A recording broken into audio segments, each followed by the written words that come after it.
time for the Susan Taylor Podcast, where we discuss the yoga of mind, medicine, and healing.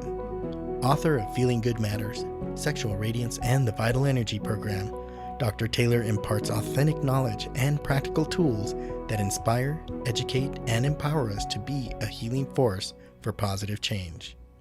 So join us and take your life and our planet to the next level.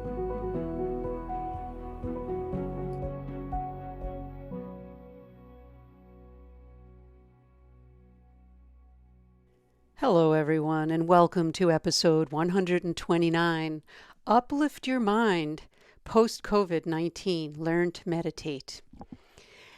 Well, it's been really great working with many of you in the community on Thursday nights. It's been wonderful having classes and live events where we're working with meditation and having a little bit of talk before and then meditating on our current topic. So today I'd like to really talk about learning to meditate and how we can really uplift our mind.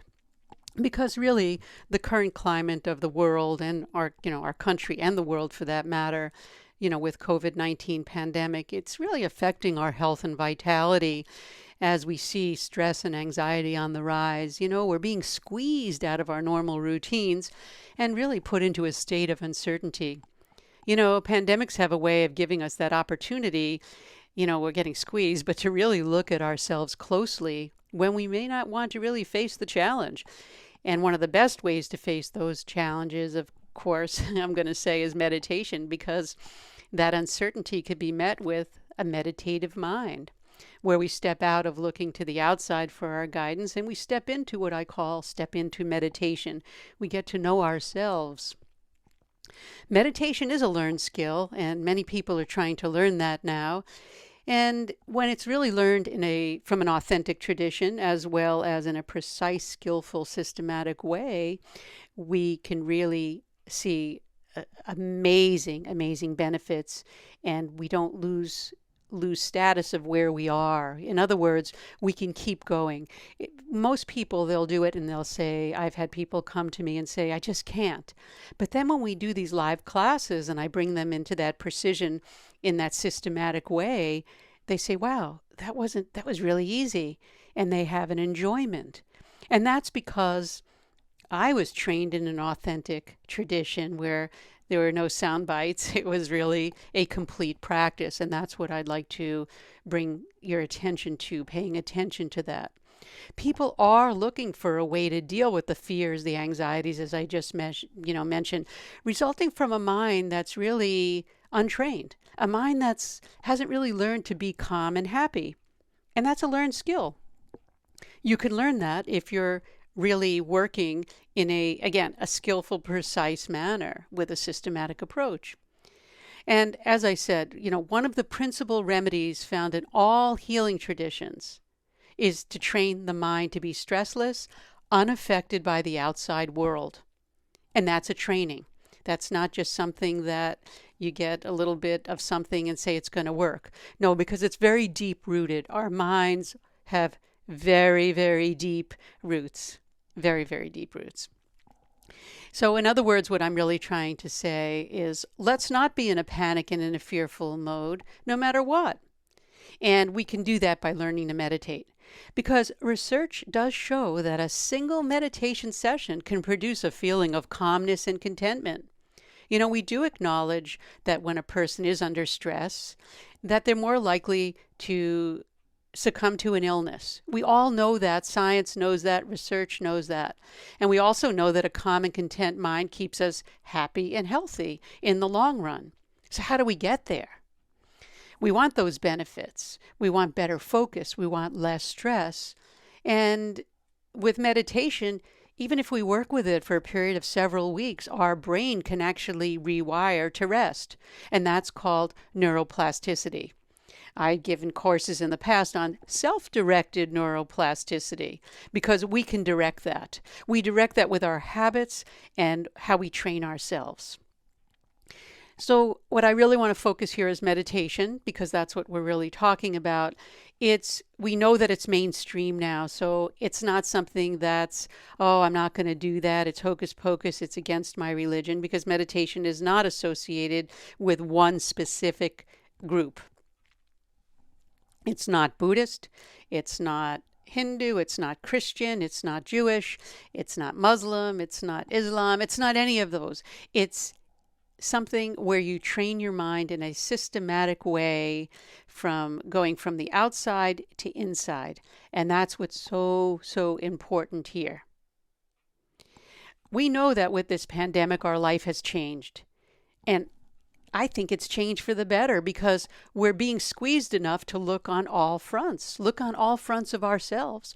We're so encouraged now that we have to look at ourselves, because if we don't look at ourselves and really start doing some house cleaning, all of us have to do it, we're not going to be moving forward in this new awakening that we're all having. We've been quarantined for a while, and especially here in this country, we've really not seen that. And it's forcing us to be alone, not so distracted by our outside activities.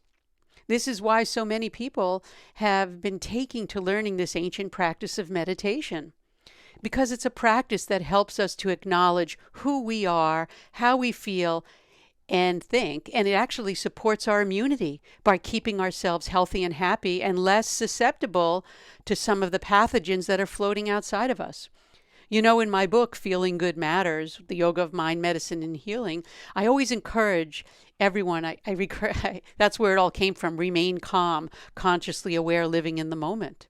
And I put that at the end of every episode because it's really about remaining calm. We need to relax to our core, and that's what our Thursday classes are all about. How do we relax to the core? And we use the techniques of relaxation as well as combining it with meditation. Because when we relax to our core, we remain calm, right? And it gives us the opportunity to recognize our fears, anxieties, and our stress triggers. Look, we're all going to be going out of quarantine very, very soon. We're going to be stepping out. So why not step out with an uplifted mind where we feel confident and content with ourselves? And that will only happen if you really, really train yourself to go from the inside out and not be so tied into what the outside is, what's happening really on the outside. We could know what's happening on the outside, but we don't need it to drag ourselves around. We're being dragged around by our senses when we get affected at that level. And I've given you several episodes that were designed to support and uplift the mind, and you can go to them by thesusantaylor.org/uplift. It's an uplift series, and you can tune into some guided practices for those that don't want to really come to a live event every Thursday. It's up to you, trying to make everything available so that you will prosper, you will benefit. I'd love to see everybody just fly and uplift themselves and go out with that feeling of happiness, of feeling really healthy. And that's really what this is all about. And it's about all of us coming together to give our best that we can to help everyone else, or even serve everyone else for that matter. So meditation and its practices are very, very important to really overcome our biggest challenges, our biggest viruses in the mind called fear, anger, frustration, and entitlement. So how do we move from that place? I'm just going to remind us, instead of identifying with what's going on the outside, let's start identifying with who we are on the inside. And we learn to use our breath to carry the mind back home. And that's the key. Meditation is a complete practice when it's taught from an authentic tradition rooted in many thousands of years of authentic practice. And I keep using the word authentic because it's rare to find authenticity and genuine things right now in the world. So you want to always come back to authenticity. That's been practiced and tested over these years. It's not something that someone just made up and decided to change the way meditation should be taught because people can't do it. I don't believe that. It should still come from a sincere, deep, authentic, and time-tested practice. And when it's taught from a tradition rooted in science and practice, you can learn quite easily to calm down and be happy. And remember, even if you feel you can't meditate, come and join us.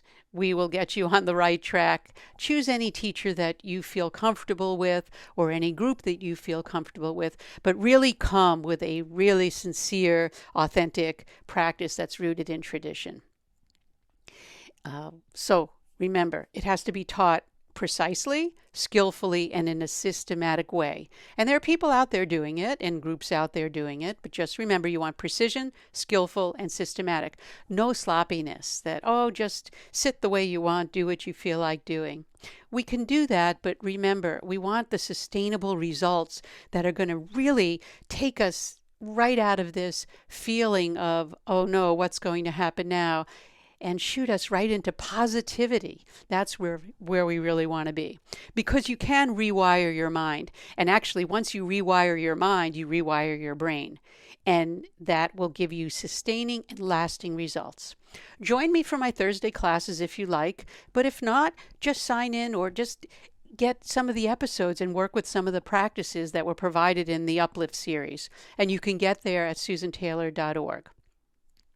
So some of the tips to get started for those that might be new to the community, I always say SOTA was a nice acronym for this. Stop for a minute and step back from the mind's dialogue. Observe what is causing your fear. Detach with a long exhale. And I did that in episode 121. Just exhale, detach, and go back. Bring your mind back home. And align yourself by bringing your attention back to your body. So just practice SOTA. Step back, observe, detach, and align. Align with the higher self. And I can show you how to do that. So as we continue to be drawn outward, remember, be skillful. You're going to maintain your health and you're going to be okay. And you'll even be happy. So my advice is to pay attention to what you're doing and don't take your human life for granted. We have the ability to step above this. Be aware and train your mind to stay focused. Because remember, the energy of your mind is the essence of your life. Of course, be prudent and socially responsible, but not necessarily fearful, because fear compromises our health and happiness.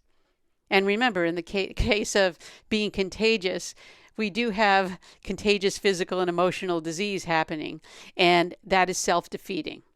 Learn to meditate. That's the most important takeaway from this episode. And remember, until next time, remain calm. And that brings us to the end of this episode. And as I always say, do your own research. Do what feels right for you. If you know someone that may need to know about the topic or feel self-empowered or interested in any of the yoga practices, share the knowledge. We're here to serve humanity. Send a link to someone that you think would benefit from the podcast, if you like. The Susan Taylor podcast does come out every week and is available on susantaylor.org, iTunes, Stitcher, YouTube, and other podcast platforms. And of course, as I always say, join me for behind the scenes, our commentaries, our question and answer for each episode on YouTube. And I'd also love to hear from you. I am hearing from people more regularly now, and I always enjoy it. I will respond to everyone as I have been and include some of your responses or some of your ideas in the next episode. And again, until next time, everyone, remain calm, consciously aware, living in the moment.